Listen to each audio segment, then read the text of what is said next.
poder ajudar mais pessoas possíveis, tá bom? O tema hoje então é esquizofrenia, é algo muito falado, tanto dentro da área da psiquiatria quanto fora da área da psiquiatria, e o termo muitas vezes é um termo usado até para pejorativo, assim, é um termo que muita gente usa até sem saber o que é. Às vezes quando alguém fala algo que meio confuso, a pessoa fala, olha, fulano é esquizofrênico, ou está ouvindo vozes, mas enfim, vamos dar um tempinho pro pessoal chegando aí, pelo menos uns 4 minutinhos, e vamos clicar aí no aviãozinho para a gente ter o máximo de pessoas assistindo a gente hoje aí, tá bom?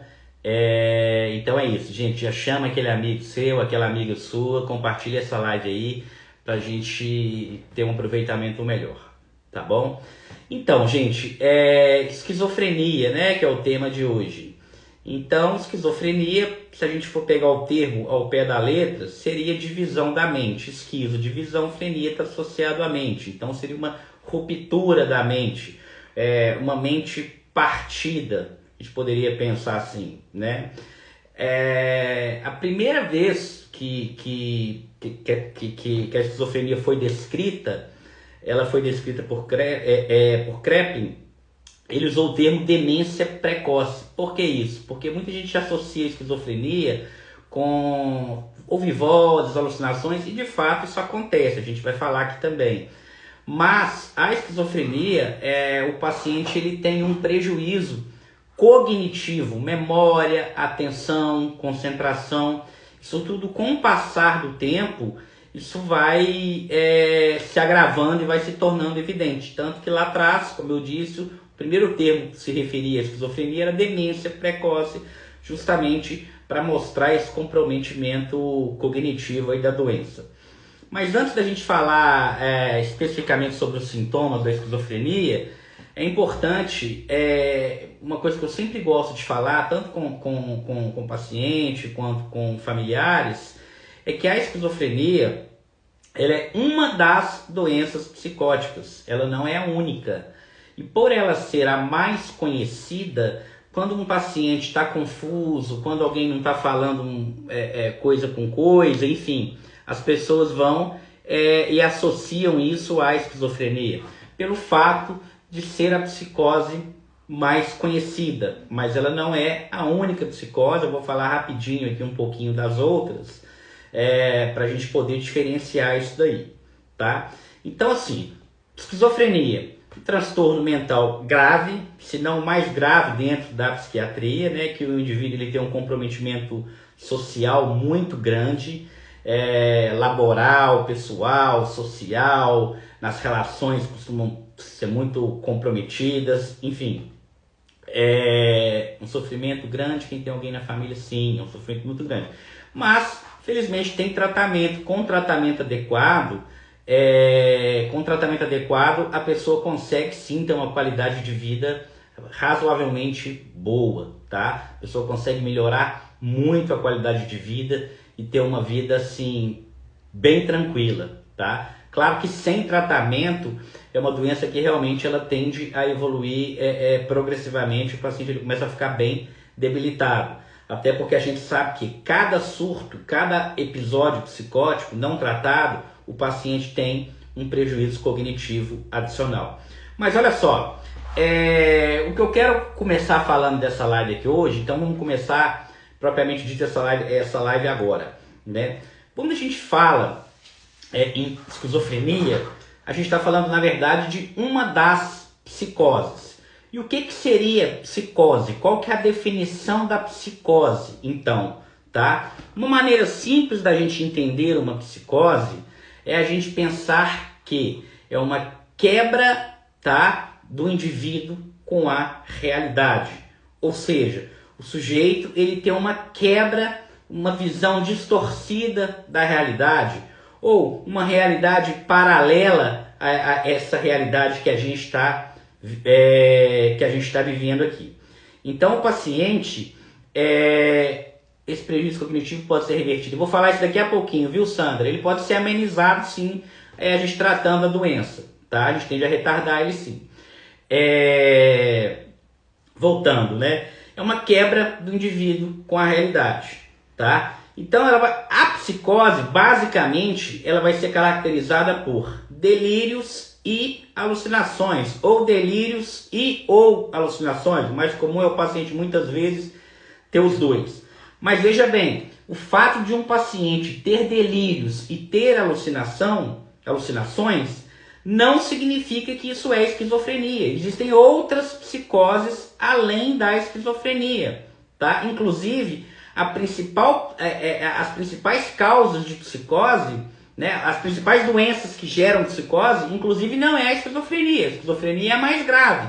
Mas a gente sabe que tem, por exemplo, do transtorno psicótico induzido por substâncias. Então, por exemplo, um paciente que está bebendo muito, está usando muita cocaína, fumando muita maconha, e ele desenvolve um quadro psicótico, enquanto ele estiver usando essas drogas, a gente não pode falar que ele tem esquizofrenia. Ele precisa estar sem usar as drogas para ele receber um diagnóstico de esquizofrenia, porque não tem como eu saber se aquela psicose é da droga ou se é da doença. Só depois que ele ficar um tempo sem usar, se aquilo ali persistir, a gente vai começar a pensar talvez numa esquizofrenia. Para fazer um diagnóstico de esquizofrenia, o paciente ele tem que estar no mínimo apresentando sintomas por 6 meses, porque alguns pacientes têm a psicose, ela fica ali algum tempo e desaparece. O paciente tem uma remissão de sintomas, então isso não é esquizofrenia. Antes de 6 meses, a gente pode pensar num transtorno esquizofreniforme, a gente pode pensar no transtorno psicótico breve, a gente tem outro transtorno que a gente tem, é o transtorno esquizoafetivo, que de uma forma didática a gente poderia dizer que seria uma mistura do transtorno bipolar com a esquizofrenia. Eu falei psicótico breve, esquizoafetivo, esquizofreniforme, tá faltando algum, tá? Daqui a pouco eu lembro.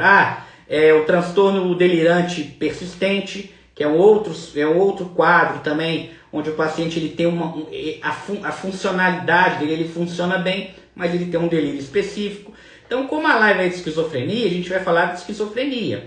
Mas aqui é importante deixar claro que paciente tendo delírios e alucinações, isso por si só não significa esquizofrenia. Muito pelo contrário, na grande maioria das vezes, tá? Não é esquizofrenia. As pessoas se referem, fulano é esquizofrênico porque não está falando nada com nada.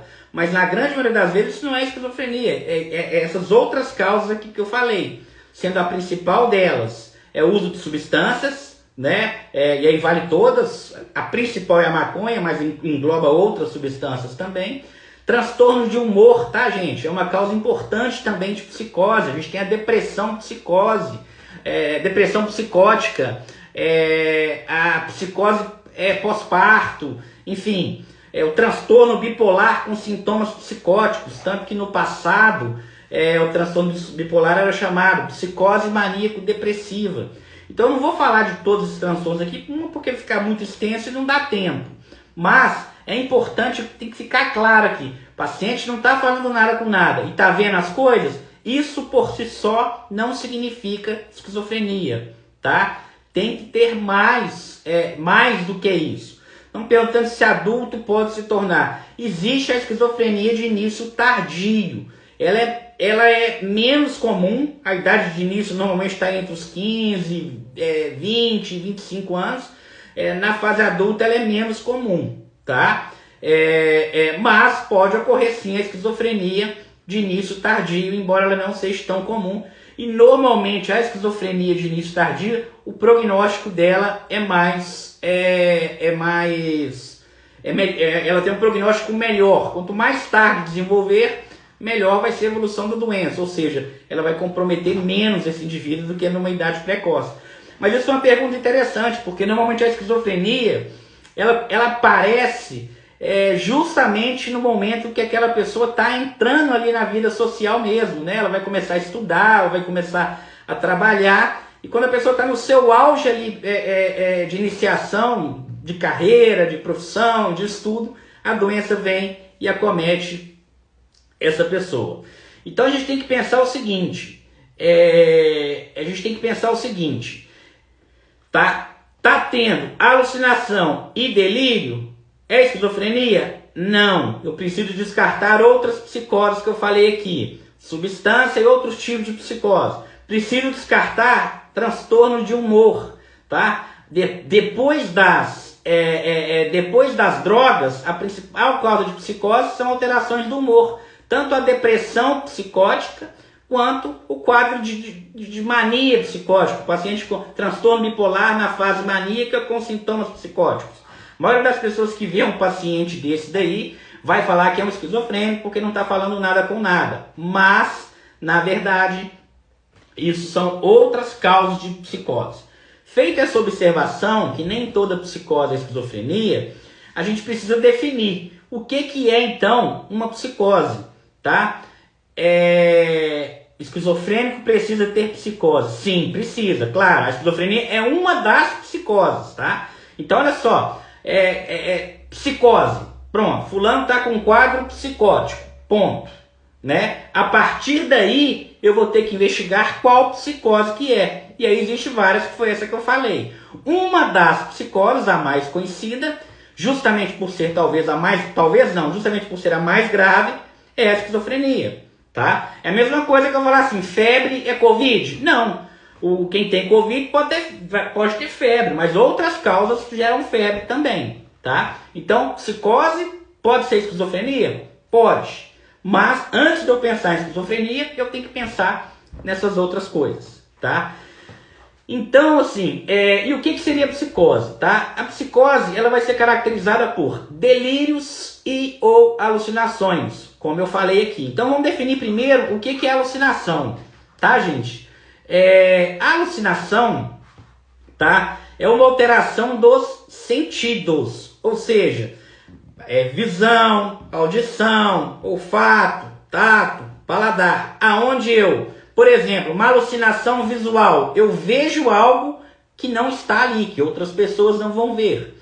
Eu escuto algo que outras pessoas não escutam. Por exemplo, uma alucinação audioverbal. Eu posso escutar alguém na minha cabeça falando aqui, olha, desliga esse celular, vai fazer outra coisa.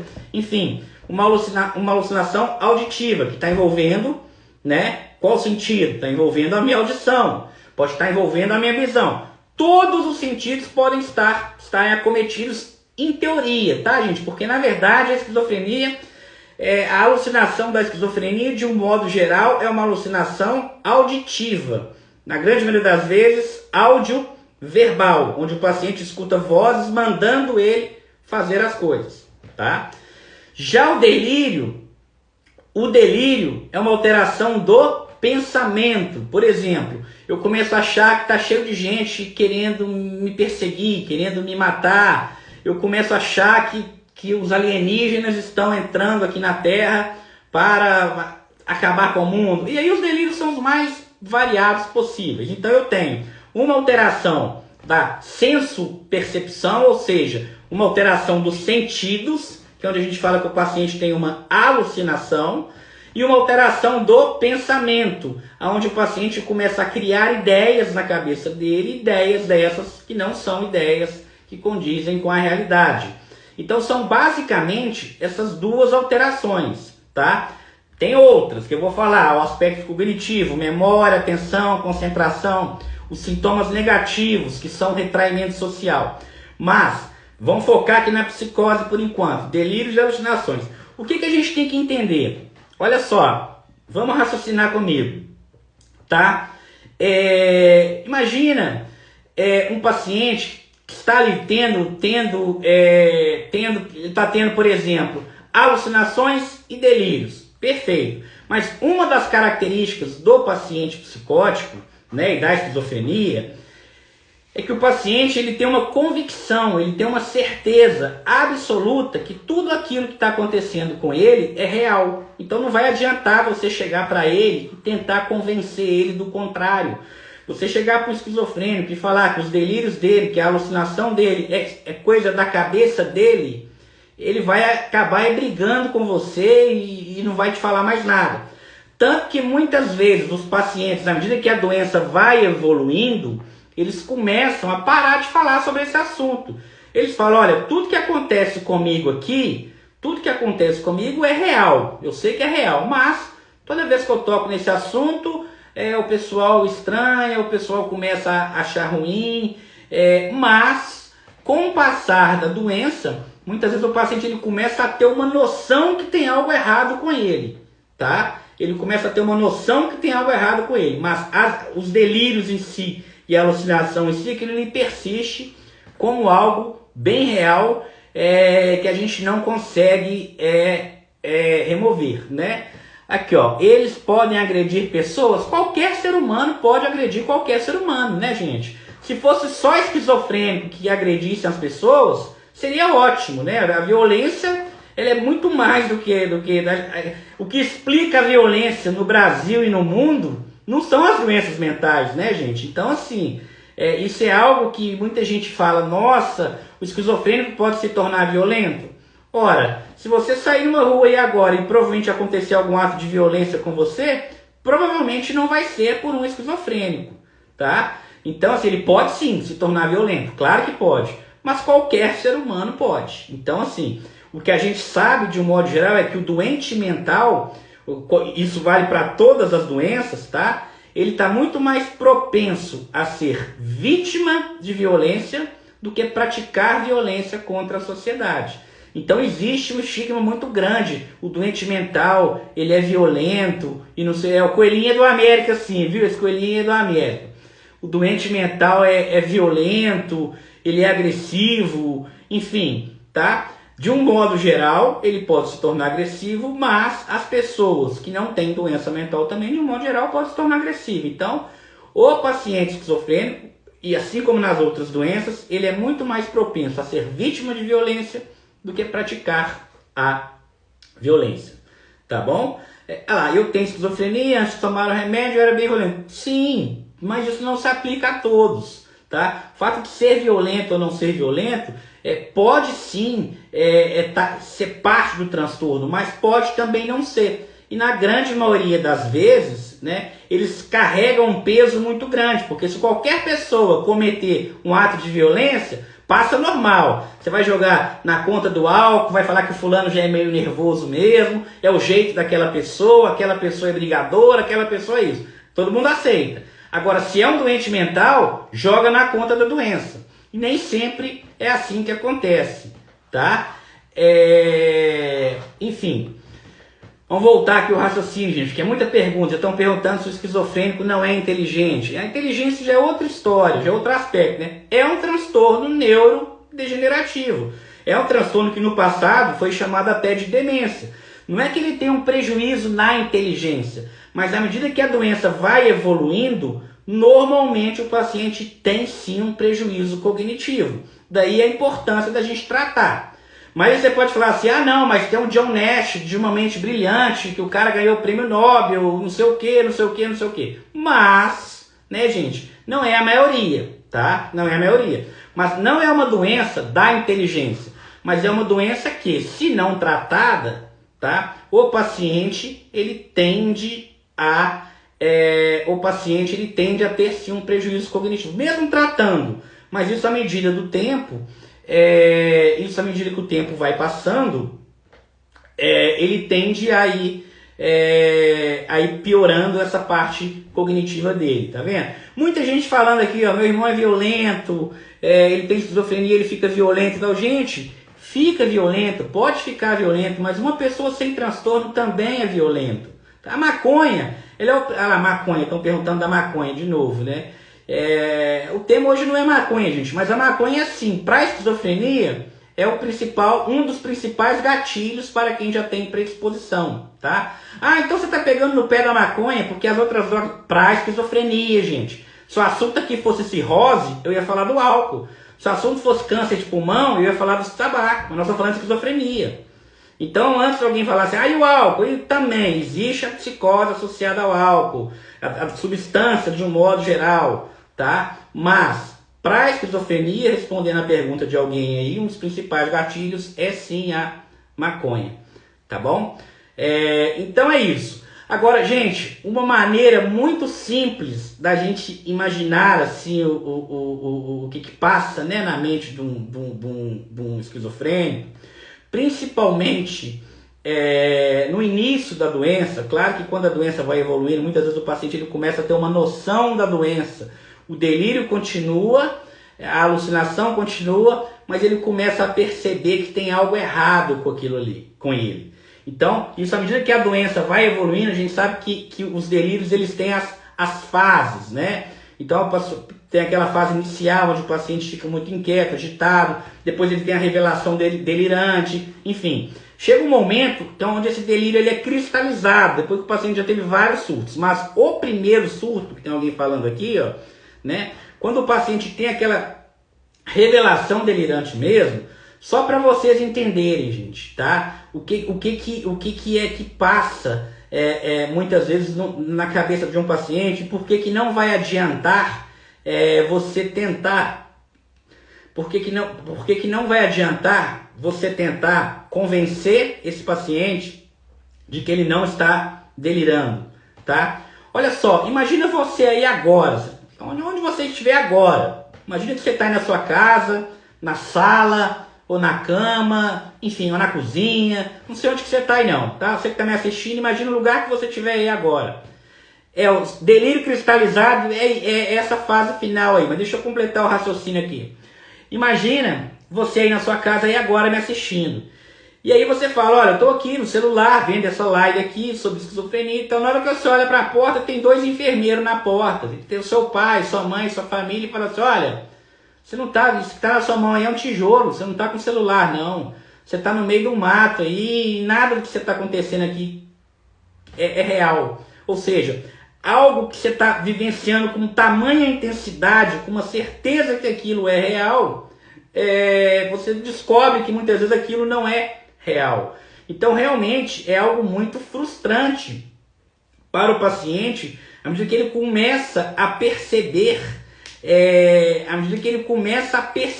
que aquilo ali realmente muitas vezes não é algo que não é real para ele, sendo que ele tem certeza que é real e não é real. Imagina então chegar uma pessoa aqui agora e falar assim, olha Bruno, sai daí, você não está fazendo live, você está sozinho no quarto, não tem ninguém com você, você não está fazendo live, você não está fazendo nada, e você está indo num quarto escuro, trancado, sem comer, sem fazer nada. Eu falo, não, que isso aqui, olha, eu estou numa live, tá cheio de gente aqui comigo, eu estou conversando com as pessoas e tal. Não, você não está, você está doente, enfim, não sei o que. E aí a pessoa começa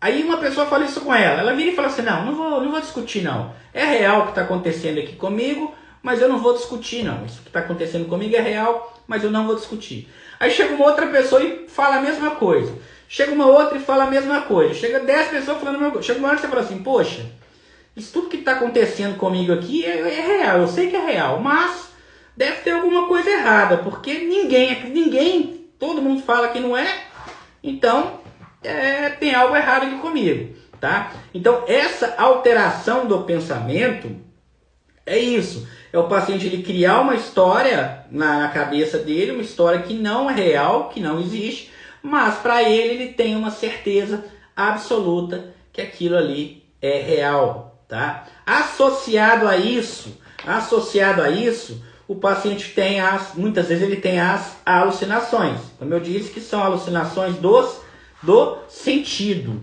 tá? Então a gente vai pegar qualquer sentido. No caso da esquizofrenia, o mais comum são as alucinações audioverbais, onde o paciente escuta vozes. E aí é algo muito triste, porque muitas vezes as vozes, normalmente, tá, gente, de um modo geral, não são vozes amigáveis, né? Principalmente nos delírios perceptórios. Então são vozes, às vezes, que comentam a pessoa, que comentam sobre a pessoa, né? Então a pessoa vai sair de rua, aí a voz fala, ó, já vai saindo, tá vendo? Já tá saindo de casa, você não presta, você é aquilo, muitas vezes com conteúdos obscenos, palavrões, depreciativos em relação ao próprio paciente, ou então vozes mandando ele fazer alguma coisa, enfim. Então as alucinações é algo que fica na cabeça do paciente falando sobre algo normalmente negativo da vida dele, ou então falando para ele fazer algo ruim, por exemplo.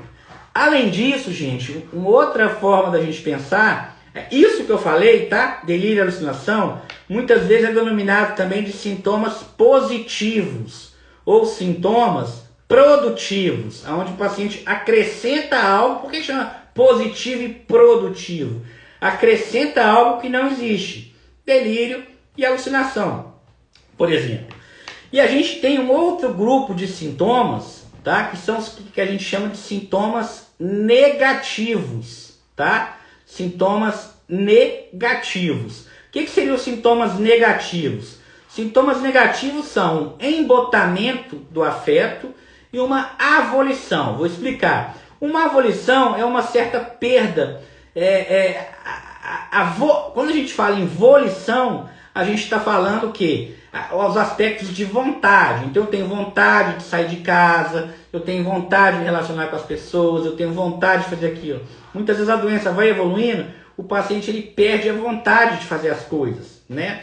Tanto que nas fases iniciais da doença, muitas vezes, ela pode ser confundida até com depressão, tá, gente? Aquela fase inicialzinha ali de um psicótico, a primeira vez ali, muitas vezes o quadro é mais um retraimento mesmo, de sintomas negativos.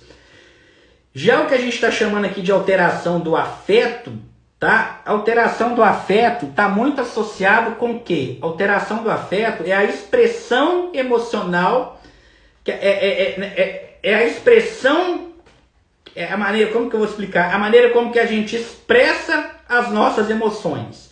Então, por exemplo, se eu estou triste, normalmente eu vou expressar uma face de tristeza, de choro, né? Eu vou ficar com uma expressão facial mais de tristeza, uma voz mais melancólica, uma voz mais baixa. Se eu estou feliz demais, eu expresso um rosto, uma fala, se a pessoa consegue perceber mais ou menos o meu estado emocional, né? Quando a gente fala de alteração do afeto, normalmente o paciente esquizofrênico e outras psicoses também, ele tem uma dificuldade de expressar as emoções. Então, muitas vezes, ele vai te contar algo triste da vida dele, da mesma forma como ele te conta algo feliz da vida dele. A entonação dele de voz, a expressão facial, muitas vezes isso não vai mudar, tá?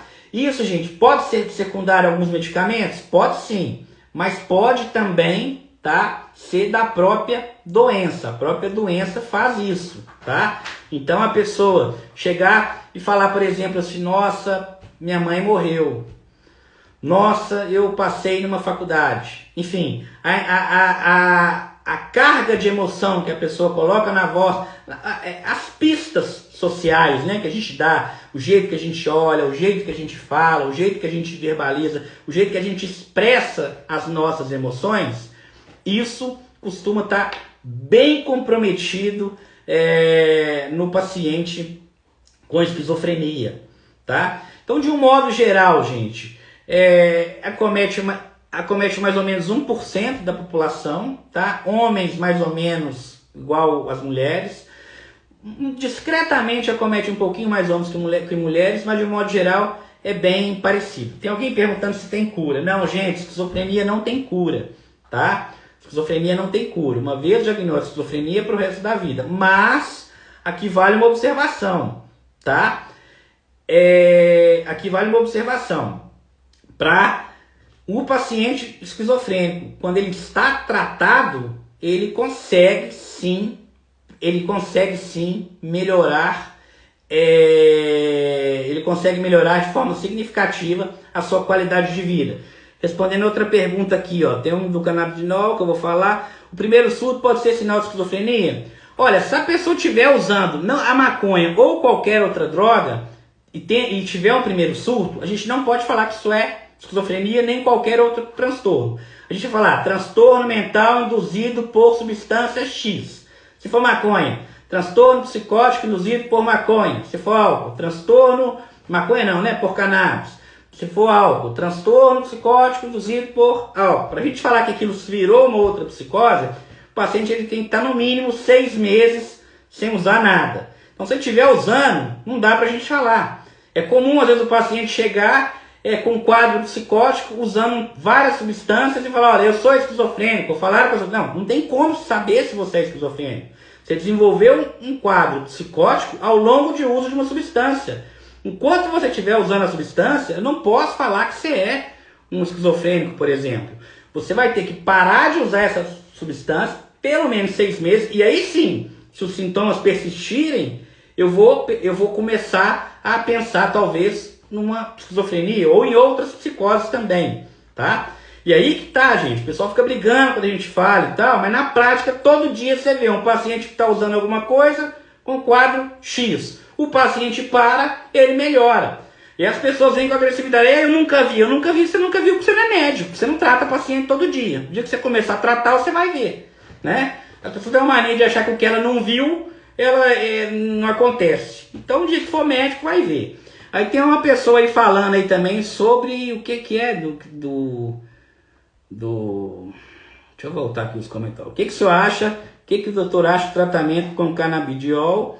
Se a maconha é pior esquizofrênico, olha a base da planta, é realmente recomendável. Olha, aqui eu tô falando, tá? Eu não quero entrar em maconha não, porque senão o povo começa a me xingar. Mas de maconha eu só vou falar só essa aqui, tá?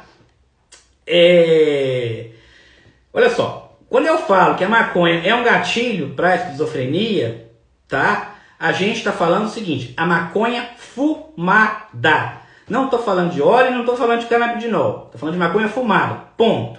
Tá? Aí a gente vai falar, e para tratar a esquizofrenia, usar maconha medicinal. Olha, hoje, atualmente, hoje, no dia de hoje, né? Dia 12 de outubro, ela não é o tratamento de primeira linha. Não vamos forçar a barra não, gente. É algo novo, tá? Claro que é sim, a maconha medicinal, ela é muito promissora para várias doenças, para vários transtornos. É algo que está realmente tendo um impacto muito positivo. Mas vamos com calma, o negócio está sendo estudado ainda para algumas coisas, né? Então não é assim, a maconha medicinal trata tudo, a Deus dará, todos os tipos de esquizofrenia e pronto, e aí isso e aquilo. Não é o tratamento para primeira linha no momento. O tratamento de primeira linha no momento é antipsicótico. Você trata com um antipsicótico, chegou na dose máxima, não respondeu, você trata com outro antipsicótico, chegou na dose máxima, não respondeu, é esquizofrenia refratária, você passa com clozapina. Aqui é só a título de curiosidade, tá? Vocês vão discutir isso com o médico de vocês. Mas assim, se daqui a 1 mês, daqui a 2 meses mudar todo o protocolo e colocar a maconha medicinal para tratar, não tem problema nenhum. Mas a maconha fumada, ela piora. Ponto.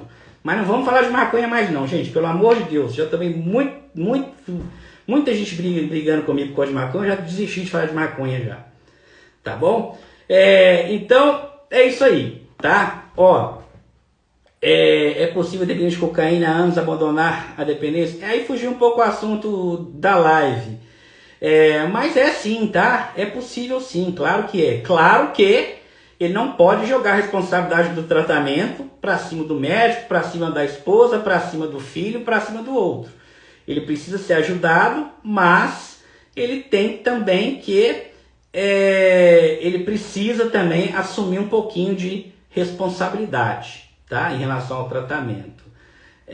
Pode, olha lá, o uso de entorpecente por vários anos pode sim, claro que pode, tá? A pessoa realmente ela precisa ter uma predisposição genética, assim como para todas as doenças, tá? Para todas as doenças são assim, não é só... não é todo mundo que fuma tabaco, por exemplo, que vai desenvolver um câncer de pulmão, gente. Precisa ter um fator genético, precisa ter algo individual da pessoa. Né? Alguém está perguntando suicídio. A esquizofrenia é uma causa importante de suicídio. Ao longo da vida, cerca de 5% dos pacientes esquizofrênicos eles têm um risco aumentado de suicídio. Né? Outro ponto importante que é muito negligenciado, e aí não só para a esquizofrenia, mas para todas as doenças de um modo geral, as doenças psiquiátricas, é que o paciente psiquiátrico de um modo geral, o esquizofrênico acredito que até mais, ele tem uma prevalência de doenças físicas maior do que a população em geral. Então ele adoece mais do que a população geral de outras doenças, tá? De pneumonia, de doenças neurológicas, doenças renais, enfim. Isso é muito negligenciado, porque as pessoas tendem a colocar tudo na conta do transtorno, entende? A gente tem, por exemplo, alterações neurológicas que podem cursar, por exemplo, com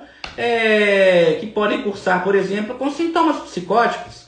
Uma alucinação visual, por exemplo, onde a pessoa vê as coisas, as causas mais comuns de alucinação visual não são esquizofrenia, pode ser inclusive um tumor cerebral. Um tumor cerebral pode cursar com uma psicose. Né? Um paciente, às vezes, que está tendo uma infecção generalizada, ele pode ficar confuso, muitas vezes ser confundido com uma psicose. Então, assim, Mariana Tavares, lá no meu canal do YouTube, tá? Tem uma live que eu já fiz sobre transtorno bipolar. Todas essas lives aqui, elas ficam salvas lá no meu canal do YouTube. O link do canal tá na descrição da minha página, tá bom? Lá eu já fiz uma live só sobre transtorno bipolar. Então, gente, o que eu estava falando aqui, hein? Deixa eu voltar aqui. Então é isso. A gente precisa descartar.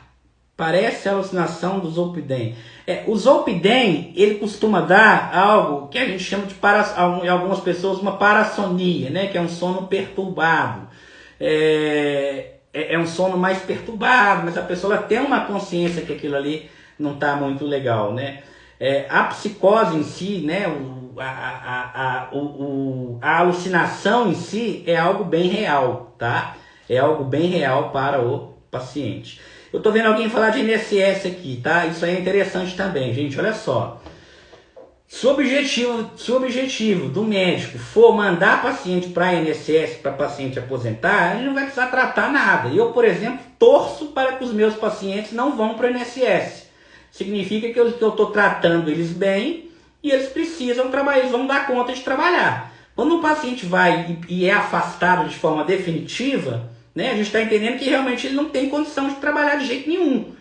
E a gente não pode falar que uma doença, esquizofrenia pode trabalhar, sim ou não? Esquizofrenia pode morar sozinho, sim ou não? Não sei, gente. A esquizofrenia é uma doença, a gente tem que analisar cada caso de forma individual.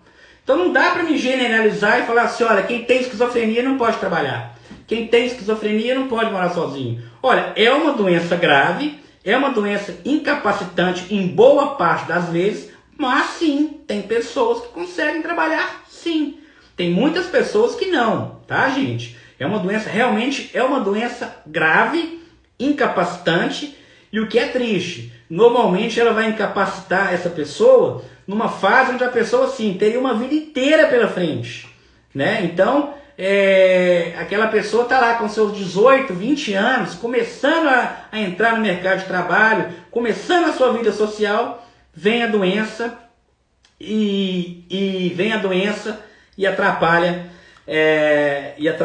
tudo, tá bom? Então, os sintomas da esquizofrenia, como eu disse, são basicamente esses 5, né? Até um tempo atrás, a gente, por exemplo, a gente tinha divisões, né, dos tipos de esquizofrenia. Então você tinha a esquizofrenia catatônica, onde pela CID, né, no manual, isso ainda é usado, mas tende a cair em desuso, principalmente pelo outro manual que é o DSM. A esquizofrenia catatônica, a esquizofrenia hebefrênica, a esquizofrenia paranoide, esquizofrenia residual, tá? Então, gente, então a gente viu aqui, né, a questão de associado aos sintomas, delírios, alucinações, prejuízo cognitivo, embotamento, né, aquele prejuízo social, um prejuízo na linguagem, muitas vezes, tá? Então é muito comum, e aqui eu sei que deve ter algum profissional de saúde, da psicologia, o pessoal assistindo a gente, é muito comum, às vezes, chegar para o paciente e perguntar assim, olha, você está escutando vozes? Você escuta vozes? Você vê isso? Você vê não sei o quê? Olha, o paciente, muitas vezes, numa fase da doença que ele já está de saco cheio das pessoas ficar perguntando isso para ele. Porque como que ele vai achar que ele escuta algo que na realidade dele aquilo é real? Entende? Se alguém perguntar pra você aí agora, você tá escutando a minha voz? Tá todo mundo escutando a minha voz, não tá? Porque a minha voz é real, ela tá aqui. Mas a voz que o esquizofrênico tá escutando, pra ele aquela voz é real. Então a vontade que ele tem de falar pra você é falar, claro que eu tô escutando, pois a voz tá aqui, você que é surdo, que não tá escutando. Então de repente, né, isso incomoda o esquizofrênico, o psicótico de um modo geral. Então o que acontece? Ele não vai muitas vezes te falar, tá? Não é que ele se acostuma a ouvir vozes, ele está ouvindo porque aquilo é real para ele, tá? Né? Acostumar não acostuma, mas aquilo para ele muitas vezes aquilo é real. Então não faz sentido. Já tive paciente, por exemplo, que eu perguntei assim no início, né? Você escuta a voz? Eu falei, escuta, inclusive eu estou escutando a sua. Ele fez hora com a minha cara.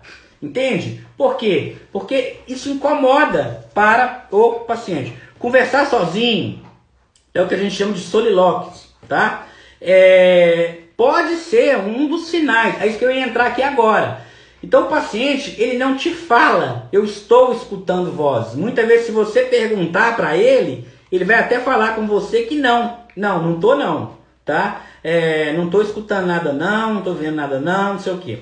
Mas ele pode te dar alguns sinais, tá? Alguns sinais indiretos que ele está escutando. E aí, gente, basta a gente pensar. Imagina o seguinte, olha, imagina que eu estou conversando com vocês aqui no celular, né? Fazendo essa live, e ao mesmo tempo eu estou conversando com uma outra pessoa. Então aqui, ó, estou conversando com vocês, mas parei um pouquinho, tá vendo? Voltei, ou seja, estou conversando com você e estou conversando com outra pessoa.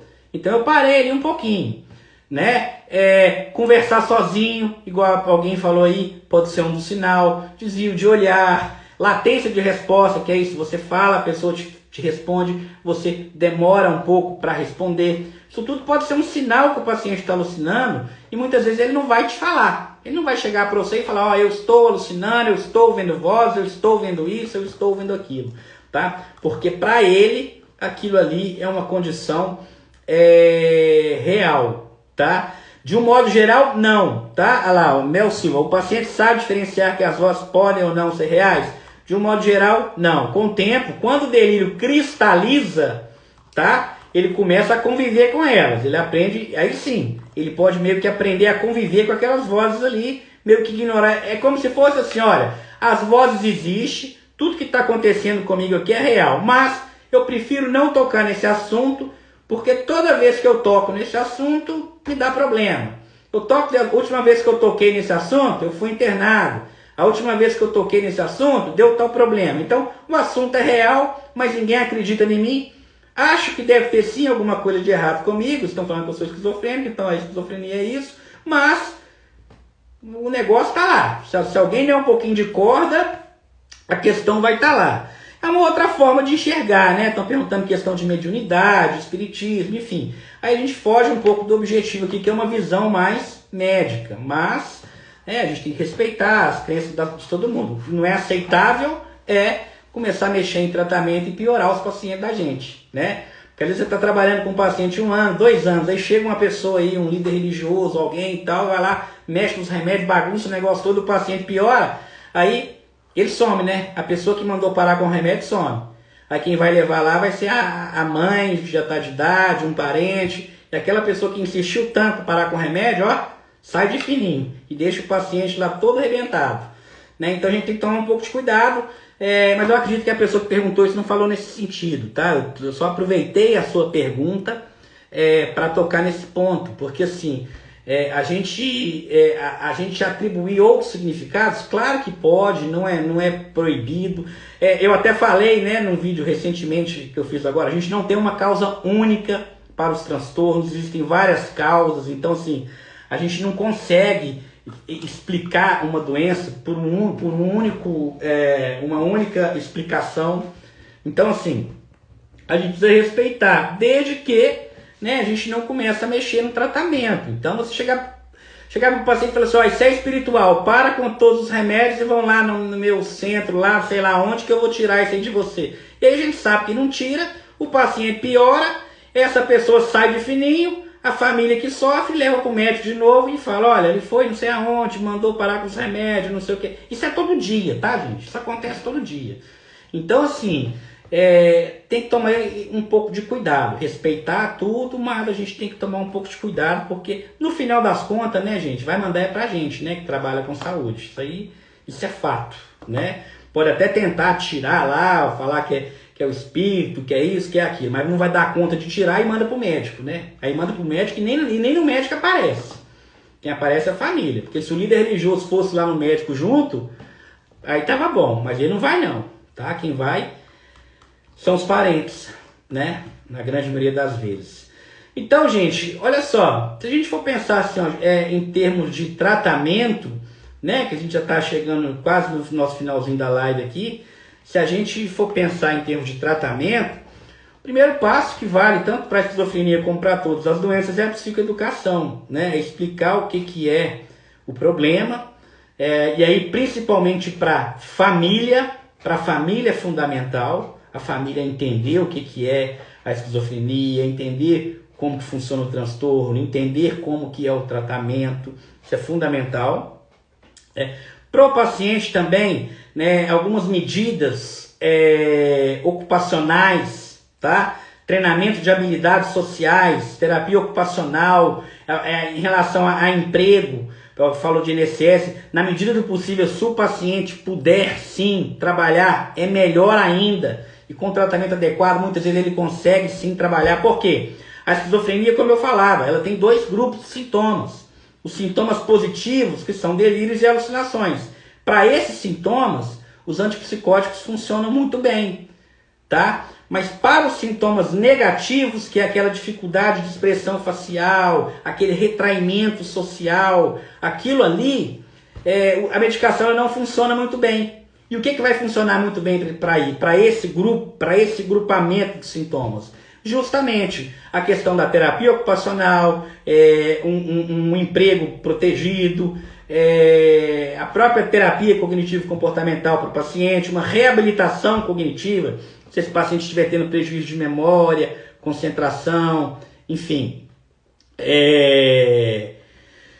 Então é isso, tá? Educar a família, educar o paciente, treinamento de habilidades sociais, terapia ocupacional, em questão de emprego, igual eu falei aqui, tá? Isso na parte não medicamentosa, mas para os sintomas positivos, aqueles sintomas produtivos, tá? Eu quero falar de novo aqui, que tem alguém falando do preconceito, achando que eles são perigosos. Não são perigosos não, tá, gente? Não tem nada de perigoso não.